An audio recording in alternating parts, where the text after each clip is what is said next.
પ્રેમ, કરુણા, ત્યાગ અને સેવાનો સંદેશ આપનાર ભગવાન ઈશુની જન્મજયંતિ નિમિત્તે દેશભરમાં ખ્રિસ્તી સમાજના લોકોમાં અનેરો ઉમંગ અને ઉત્સાહ છવાયો છે. આજે 25 ડિસેમ્બરના દિવસે ખ્રિસ્તી ધર્મના સ્થાપક ઈસુ ખ્રિસ્તના જન્મદિવસના અવસર પર નાતાલ પર્વની ઉજવણી કરવામાં આવે છે.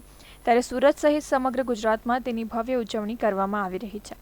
ખાસ કરીને મિની ભારત તરીકે ઓળખાતા સુરત શહેરના ચોક બજાર વિસ્તારમાં સ્થિત CNI ચર્ચને ક્રિસમસ નિમિત્તે ખૂબ જ સુંદર રોશનીથી સજાવવામાં આવ્યું છે, જ્યાં વહેલી સવારથી જ લોકોની ભારે ભીડ જોવા મળી રહી છે. વર્ષ 1824માં સુરત શહેરમાં ચોક વિસ્તારમાં કેથલિક ચર્ચની સ્થાપના થઈ હતી. અહીં આજના દિવસે વહેલી સવારે પ્રભુની આરાધના કરી એકબીજાને ક્રિસમસની શુભેચ્છા પાઠવવામાં આવી હતી.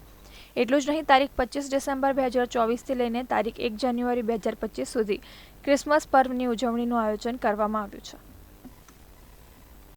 પ્રભુ શ્રી કૃષ્ણ જન્મની ઉજવણી અમે એટલા માટે કરીએ છીએ કે પ્રભુ શ્રી કૃષ્ણના જન્મનો આવવાનો હેતુ એ સમસ્ત માનવજાતને પાપમાંથી તારવાને માટેનો હતો. અને પ્રભુ શ્રી કૃષ્ણ જે માનવજાતને માટે સંદેશો આપ્યો, પ્રેમનો, કરુણાનો, શાંતિનો, માફીનો, એ અમે ઉજવીએ છીએ.